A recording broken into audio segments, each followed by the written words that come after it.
بسم اللہ الرحمن الرحیم صلی اللہ تعالی علی حبیبی محمد وعلی آلہ وصحبہ وسلم۔ حضرت سیدنا امام بخاری صاحب رحمۃ اللہ علیہ نے یہ باب قائم کیا، باب غسل المنی و فرقہ و غسل ما یصیب من المرأة، منی کا دھونا اور اس کا کھرچنا اور جو پہنچے لگے عورت سے اس کا دھونا۔ اس باب میں ان چیزوں کا ذکر کیا گیا کہ مرد اور بیوی کا آپس میں ملاپ کے وقت پانی نکلتا ہے، جو منی ہوتی ہے اس کا دھونا جو ہے وہ نماز پڑھنے کے لیے ضروری ہے، اور دھونے کے بعد اگر کپڑے خشک نہ بھی ہوئے، دھونے کا اثر اور داغ وغیرہ موجود بھی ہو تو پھر بھی اس کپڑے میں نماز پڑھی جا سکتی ہے، جبکہ صحیح طرح دھو لیا جائے شریعت کے مطابق۔ اس باب میں یہاں پہ حضرت ام المؤمنین سیدہ عائشہ صدیقہ رضی اللہ تعالی عنہا سے روایت آئی ہے، آپ فرماتی ہیں نبی پاک صلی اللہ علیہ وآلہ وسلم کے کپڑا مبارک سے جنابت کو میں دھو دیتی تھی، یعنی منی وغیرہ کو دھو دیتی تھی۔ نبی پاک صلی اللہ علیہ وسلم نماز کے لیے تشریف لے جاتے تو پانی کے جو داغ ہیں وہ کپڑے میں موجود ہوتے تھے، یعنی کسی چیز کو دھویا جائے تو اس کا پھر اثر تو گیلا ہونے کی وجہ سے موجود ہوتا ہے نا، یہی مراد ہے کہ وہ دھو دیا جاتا اور کپڑے پر جو ہے بھی دھونے کا اثر باقی ہوتا، جس سے پتہ چلتا ہے کہ یہ کپڑے وغیرہ کو لگے تو اس کو دھونا چاہیے، دھونا ضروری ہے۔ اور اگلی جو حدیث پاک اس باب کے تحت ہے حضرت سلیمان بن یسار رضی اللہ تعالیٰ عنہ سے، وہ کہتے ہیں حضرت ام المؤمنین سیدہ عائشہ صدیقہ رضی اللہ عنہا سے میں نے اس کے پانی کے حکم کے بارے میں پوچھا جو کپڑے کو لگ جاتی ہے، تو آپ نے فرمایا میں تو رسول اللہ صلی اللہ علیہ وسلم کے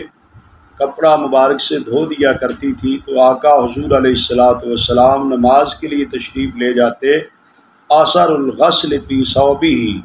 بقع الماء، تو آپ صلی اللہ علیہ وسلم کے کپڑے میں دھونے کا اثر جو ہے پانی کے داغ وہ موجود ہوتے تھے۔ حضرات فقہائے احناف جو ہیں ان کا موقف یہ ہے کہ کپڑے پر جب بھی منی لگے تو اس کا صاف کرنا، اس کا دھونا ضروری ہے۔ اگر تر ہو پھر تو ظاہر دھونے سے صاف ہوگی، اگر خشک ہو گئی ہے تو ذی جرم ہے، تو جس کے ساتھ وہ خرچنے سے صاف ہو سکتی ہے تو خرچ کے اس کو صاف کر لیا جائے اور پھر پانی چھڑکا کر جو ہے اس کو دھو دیا جائے۔ تو یہ جہاں پر بھی لگے اس کا دھونا ضروری ہوتا ہے، صرف یہ ہے کہ اگر تر ہے تو اس کو دھونے سے وہ پاک ہو جاتا ہے کپڑا، اگر جو ہے وہ تر نہیں ہے خشک ہو گئی ہے تو اس کو خرچنے سے بھی صاف ہو سکتا ہے، جو یہاں پر امام بخاری صاحب رحمۃ اللہ علیہ نے باب غسل المنی و فرق کی دو لفظ جو بولے، منی کا دھونا غسل اور فرق کیا ہے اس کا خرچ دینا، یہ دونوں طریقے ہیں جن سے کپڑے کو دھویا جا سکتا ہے۔ اور اگلا باب جو قائم کیا باب اذا غسل الجنابۃ او غیرہ فلم یذهب آثارہ، اس کا بھی پچھلی احادیث مبارکہ کے ساتھ ہی تعلق بنتا ہے، جب جو ہے جنابت یا منی وغیرہ جو ہے خون وغیرہ کی لگا اس کو دھو دیا جائے اور دھونے کی وجہ سے جو اثر ہے وہ باقی رہے۔ ایک ہے نجاست کی چیز، وہ تو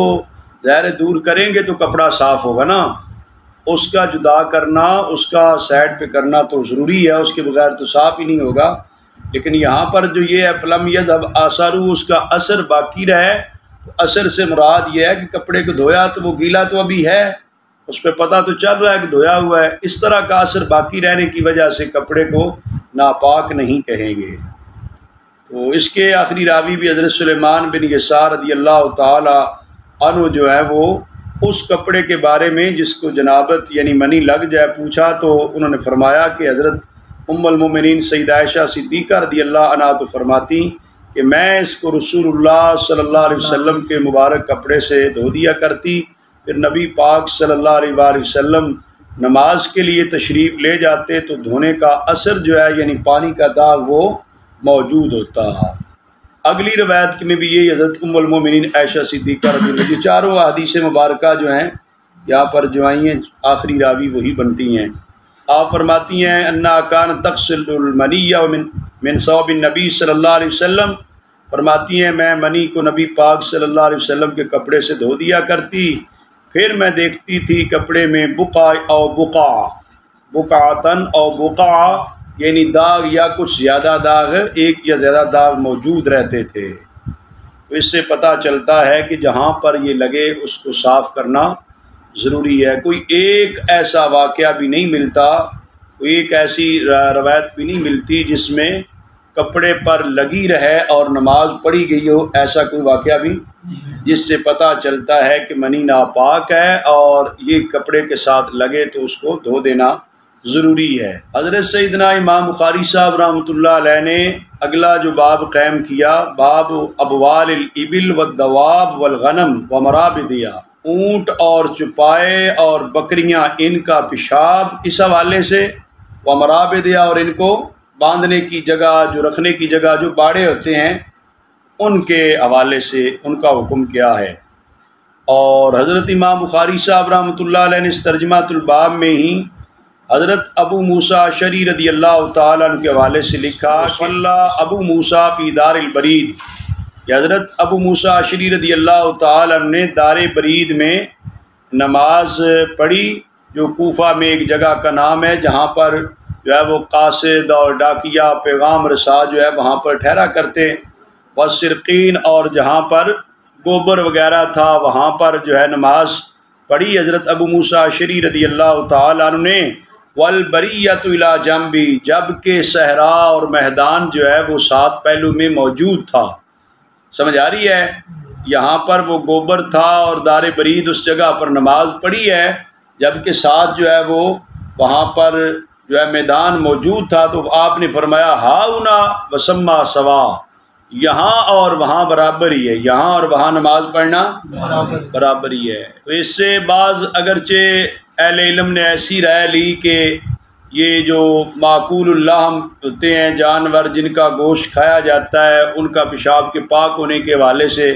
تو اس سے تو کوئی ایسی بات ثابت نہیں ہوتی، اس لیے کہ وہ دار برید جو جگہ تھی وہ تو ویسے بھی صاف ہوتی ہے، اور اگر جہاں پہ گوبر وغیرہ ہوتا تو اس کا یہ مطلب تو نہیں ہے نا کہ مطلب ہے کہ آپ جو نماز پڑھتے تھے چٹائی وغیرہ نیچے نہیں ہوتی تھی، چٹائی وغیرہ ہوتی ہوگی، اگر چٹائی نہ بھی ہو تو خالی زمین پر بھی نماز پڑھی ہے، تو خالی زمین بھی کوئی ضروری تو نہیں ہوتا کہ ساری ناپاک ہو، کو اس کو کونا صاف بھی تو کوئی ہوتا ہے نا، جہاں باڑا ہوتا ہے، بکریاں وغیرہ ہوتی ہے، اس کا کوئی سائڈ ہے صاف ہوتی، جہاں پہ گوبر نجاست کوئی نہ لگی ہو وہاں میں نماز پڑھنے میں کوئی کسی قسم کی قباحت یا حرج نہیں ہے۔ اور اس سے یہ سمجھ لینا کہ وہاں پر جو ہے گوبر تھا تو لہذا جی آپ نے گوبر کے اوپر والی بات تو کوئی نہیں ہے، گوبر کسی حویلی میں موجود ہے، اگر کسی کھلی جگہ پر یا مکان وغیرہ میں، تو وہاں پہ سائڈ پہ بندہ نماز پڑھنا چاہے تو نماز تو پڑھ سکتا ہے، اور چٹائی پر پڑھے پھر تو ویسے ہی مطلب چٹائی پاک صاف ہے تو اپنی جگہ پہ ٹھیک ہے، لیکن چٹائی نہ بھی ہو تو پھر بھی تو مطلب ہے کہ نیچے کوئی ضروری تو نہیں ساری جگہ ہی ناپاک تھی، ایسی کوئی بات نہیں ہے۔ تو آپ اگرچہ وہ وہاں پہ میدان ساتھ موجود تھا، ادھر جانے کی بجائے آپ نے فرمایا یہاں اور وہاں نماز پڑھنا برابر ہے، یعنی نفس مسئلہ بھی واضح کرنا مقصود تھا نا،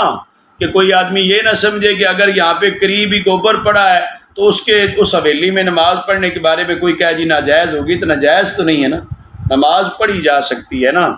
یہ وہاں پہ جو ہے بیان کی حضرت ابو موسیٰ اشعری رضی اللہ تعالیٰ نے، تو جہاں پر جو ہے وہ اونٹ، چپائے اور بکری ان کے پیشاب کے حوالے سے بھی حکم آئے گا،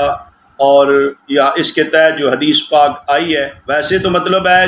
خواہ جانور ایسے ہیں جو حلال جانور ہیں یا حرام جانور ہیں، ان کا پیشاب پخانہ جو ہے نا پاک ہے،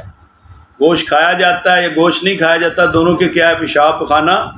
ناپاک ہے۔ تو اس باب کے تحت حضرت سیدنا امام بخاری صاحب رحمۃ اللہ علیہ جو حدیث پاک لے کر آئے، اس کے آخری راوی حضرت سیدنا انس رضی اللہ تعالیٰ عنہ ہیں۔ آپ فرماتے ہیں قادم اناس من عقل او ارینا، عقل یا ارینا یہ قبیلوں کے نام ہے نا، عقل یا ارینا قبیلے کے لوگ آقا حضور علیہ الصلوۃ والسلام کی بارگاہ میں مدینہ منورہ آئے، فاجتابوا المدینہ تھا، انہیں مدینہ منورہ جو ہے نا وہاں کی فضا جو ہے وہ موافق نہ آئی، فامرہم النبی صلی اللہ علیہ وسلم بلقاح، نبی پاک صلی اللہ علیہ وسلم نے حکم دیا اونٹنیوں کا، جو بیت المال کی زکوٰۃ کی اونٹنیاں تھیں ان کو لے جانے کا کہ ان کو لے جائیں بیر وَإِن يَشْرَبُوا مِنْ أَبْوَالِهَا وَأَلْبَانِهَا، ان کا پیشاب اور ان کا دودھ پئیں، ان کا پیشاب اور ان کا دودھ۔ ہاں، فَانْطَلَقُوا، وہ گئے، فَلَمَّا صَحُّوا، جب تندرست ہو گئے نا، بیمار تھے نا، جب تندرست ہو گئے تو قَاتَلُوا رَاعِيَ النَّبِي صلی اللہ علیہ وآلہ وسلم،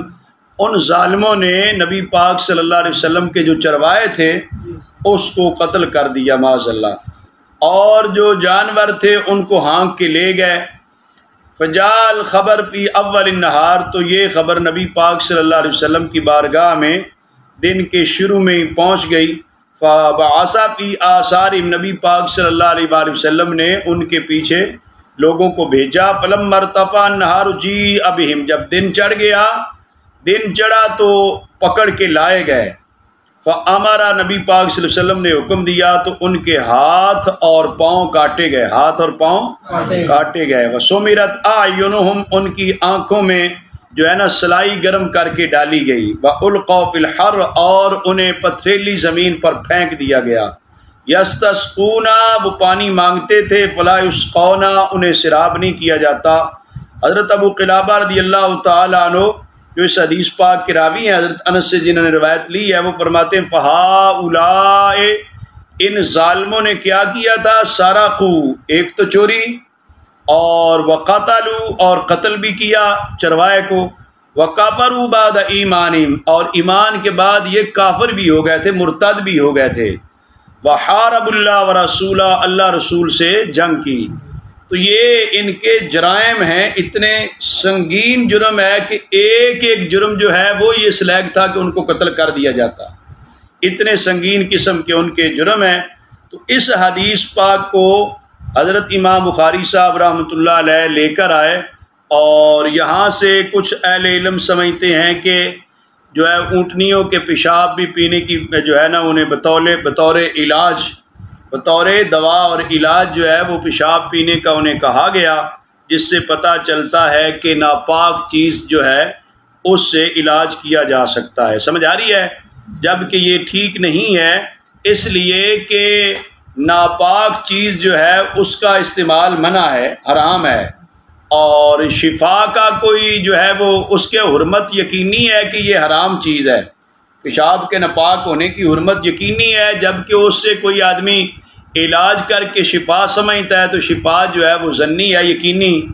لہذا جو ہے نا حرمت یقینی ہے نجس چیز سے، مطلب ہے نجس چیز کا ہونا، حرام ہونا، اس کی حرمت یقینی ہے، تو شفا جو ہے یہ ظنی ہے۔ اس وجہ سے کہتے ہیں کسی بھی دوا سے شفا یقینی نہیں ہے، صرف یہ ظن حاصل ہوتا ہے۔ تو لہٰذا جو ہے وہ آقا حضور علیہ الصلوۃ والسلام کا جو حکم مبارک ہے، استنزئوا من البول، بول سے بچنا جو ہے وہ لازم قرار دیا گیا، حکم ارشاد فرمایا کہ اس سے بچو۔ سمجھ آ رہی ہے؟ اس سے بچنا ضروری ہے۔ اور یہ بات بھی آتی ہے حدیث پاک میں کہ ان اللہ لم یجعل شفاءکم فی حرام، کہ اللہ تعالیٰ نے تمہارے لیے حرام میں شفا نہیں رکھی، شفا حرام میں شفا نہیں رکھی۔ ایک حدیث پاک میں آتا ہے شراب کے دوا ہونے کے بارے میں، ایک شخص نے عرض کیا بطور دوا، تو آپ صلی اللہ علیہ وسلم نے فرمایا لا ولکنہ داء، شراب دوا نہیں ہے، دا ہے، بیماری ہے۔ سمجھ آ رہی ہے؟ آپ کہیں گے جی کہ بسا اوقات دیکھا جاتا ہے کہ لوگ کہتے ہیں جی فلاں چیز ہے تو ناجائز اور حرام ہوتی، لیکن دوا میں استعمال کرتے ہیں، لوگوں کو شفا بھی مل جاتی ہے، تو وہ پھر ایسی صورت جو ہے اگر بظاہر کسی سے شفا ملتی بھی ہو تو جو حرام اور نجس چیز ہے اس کے اندر کوئی نقصانات اور خطرات اپنی جگہ پہ موجود رہتے ہیں۔ ایک جیت سے اگر شفا نظر بھی آ رہی ہے تو دوسری کئی جیتوں سے بیماری بن رہی ہے، تو یہ بھی دیکھنا ہوگا کہ اور کئی چیزوں کے لیے وہ کیا ہوتی ہے، نقصان دیتی ہے۔ اگر شراب سے ہی معاذ اللہ دیکھا جائے، اگر کوئی پیتا ہے اس کو بظاہر کسی بیماری سے افاقہ ہو بھی تو اس کی وجہ سے عقل چلا جاتا ہے اور بہت سارے نقصانات بھی تو ہو جاتے ہیں نا۔ تو لہٰذا جو ہے نا وہ منع کیا رسول اللہ صلی اللہ علیہ وسلم نے، حدیث پاک میں آتا ہے لا تتداووا بالحرام، حرام سے علاج نہ کرو، حرام سے علاج نہ کرو۔ اب رہ گیا معاملہ کہ حضور علیہ الصلوۃ والسلام نے پھر کیوں حکم ارشاد فرمایا کہ یہ اونٹ لے جاؤ بیت المال کے، ان کو چراؤ اور وہاں پہ ان کا جو ہے پیشاب بھی پی لو۔ سمجھ آ رہی ہے؟ آقا حضور علیہ الصلوۃ والسلام یقینی طور پہ جانتے تھے ان کی جو مرض ہے اس مرض کا علاج جو ہے پیشاب کے اونٹ کے پیشاب پینے سے ہوگا، اس وجہ سے حضور نے یہ ارشاد فرمایا۔ آقا حضور جانتے تھے یقینی طور پہ، ہم یقینی طور پہ کوئی چیز جانتے نہیں ہیں، اس لیے ہمارے لیے حلال نہیں ہے جو ہے وہ آقا حضور علیہ الصلوۃ والسلام کا حکم کرنا جو ہے وہ اپنی جگہ پہ ٹھیک تھا، اس لیے کہ ہمارے لیے جو باقی احادیث مبارکہ ان کو بھی دیکھ کر ہوگا نا۔ تو جمہور اور علماء اور احناف کا استدلال تو یہ پہلے حدیث گزر چکی ہے، استنزئوا من البول فإن عامۃ عذاب القبر منہ۔ حضور علیہ السلام نے فرمایا پیشاب سے بچو کہ اکثر عذاب قبر جو ہے اسی سے ہے، تو اس کی ناپاکی پر دلائل موجود ہیں، اس کے نجس ہونے پر، لہذا اس سے کوئی بطور دوا بھی اسے استعمال نہیں کیا جا سکتا۔ اور دوسری بات جو یہاں پر آتی ہے کہ جن بدبختوں کو آقا حضور علیہ السلام نے ایک لحاظ سے وہ اونٹ بھی دیے اور چروایا دیا، آپ جاؤ اور دودھ بھی پیو، پیشاب بھی پیو، تندرست بھی ہو گئے، اس کے باوجود ان بدبختوں نے یہ حرکت کی کہ چرواہے کو قتل کر ڈالا، اور جو مال اسباب تھا وہ جناب اونٹ وغیرہ اس کو وہ ہانک کے لے گئے، اور اس کے علاوہ ان کا جرم یہاں پہ یہ بھی ہے کہ وہ مرتد بھی ہو گئے معاذ اللہ۔ سمجھ آ رہی ہے؟ یہ جو انہوں نے خیانت اور بددیانتی کی، اس کے نتیجے میں کتنے بڑے نقصانات کا ان سے دوچار ہونا پڑا۔ تو اس کے نتیجے میں نبی پاک صلی اللہ علیہ وسلم نے ان کو پکڑنے کا کہا اور پکڑ کے لائے گئے، تو حضور نے حکم دیا کہ ان کے ہاتھوں پاؤں کو کاٹا جائے، ظاہر چور کا جو سزا ہے ہاتھ پاؤں کو کاٹنے کی، اور پھر یہ ہے کہ آنکھوں میں جو ہے نا سلائی گرم کر کے ڈالی جائے۔ یہاں پر ایک سوال ہوتا ہے کہ یہ پھر آنکھوں میں سلائی وغیرہ ڈالنا یہ تو مطلب ہے شریعت میں ٹھیک نہیں ہے، تو نبی پاک صلی اللہ علیہ وسلم نے یہ کروایا، تو اس کا مطلب یہ ہے کہ جس وقت ابھی حدود تفصیل کے ساتھ نہیں آئی تھی اس وقت کا یہ واقعہ ہے، جب اللہ تعالیٰ کی طرف سے حدود مقرر کر دی گئی ہیں جرائم کی کہ یہ جرائم ہیں، ان کی یہ سزائیں ہیں، جب سزائیں مقرر ہو گئی ہیں پھر تو وہی سزا دی جا سکتی ہے جو مقرر ہے، تو جب جو ہے وہ ابھی مقرر نہیں ہوئی تھی سزائیں، تو اس وقت آقا حضور علیہ السلام کے حکم مبارک سے جیسے کیا گیا وہ ٹھیک کیا گیا ہے، لیکن یہ ہے کہ جب حدود نازل ہو گئی ہیں تو پھر جس جرم کی سزا جو ہے قرآن و سنت میں بیان کی گئی ہے پھر وہی سزا دی جا سکتی ہے، اضافی سزا نہیں دی جا سکتی۔ اور ان کے اگر دیکھا جائے تو یہ ابو قلابہ رضی اللہ تعالیٰ کا جو قول ہے فَهَؤُلَاءِ سَرَقُوا وَقَتَلُوا وَكَفَرُوا بَعْدَ إِيمَانِهِمْ وَحَارَبُوا اللَّهَ وَرَسُولَهُ، چار کتنے سنگین اور بڑے جرائم ہیں، کوئی یہ نہ کہے کہ ان کو جو سزا دی گئی وہ کچھ زیادہ دی گئی۔ وہ آج کل مختلف حوالے سے لوگ اعتراضات بھی کرتے رہتے ہیں نا اسلام پر، جو مستشرقین ہیں ان کی طرف سے اعتراضات، دیکھو جی ان کے ساتھ کیسے کیا گیا، ان کو جناب قتل کروایا، ہاتھ پاؤں کاٹے گئے، پھر انہیں جناب پتھریلی زمین پہ پھینک دیا گیا، آنکھوں میں سلائیاں ڈالی گئی، پانی نہ دیا گیا۔ وہ یہ کہے کہ ان کے ساتھ جو ہے ناروا سلوک ہوا، معاذ اللہ، ایسی کوئی بات نہیں۔ ان کے جو جرائم تھے وہ بہت بڑے بڑے تھے، جتنے بڑے جرائم تھے، یہ چار بڑے جرائم کا جو ذکر ہوا، ان میں سے ہر ایک جرم اتنا سنگین جرم تھا جس کے بدلے ان کی سزا بڑی سخت تھی۔ سمجھ آ رہی ہے؟ تو لہذا آقا حضور علیہ السلام کے حکم مبارک کے مطابق ان کو یہ سزا دی گئی، تو اس وقت ابھی جو ہے وہ حدود اللہ اس طرح تفصیل کے ساتھ نہیں اتری تھی، تو آقا حضور علیہ السلام کے حکم کے مطابق ہی سزا دی جانی تھی، جیسے آپ نے حکم مبارک فرمایا اس کے مطابق سزا دی گئی۔ اور اگر دیکھا جائے تو ان کے یہ جرم جو ہیں وہ انتہائی سنگین جرم تھے، جس کے ساتھ بھلا کیا جائے،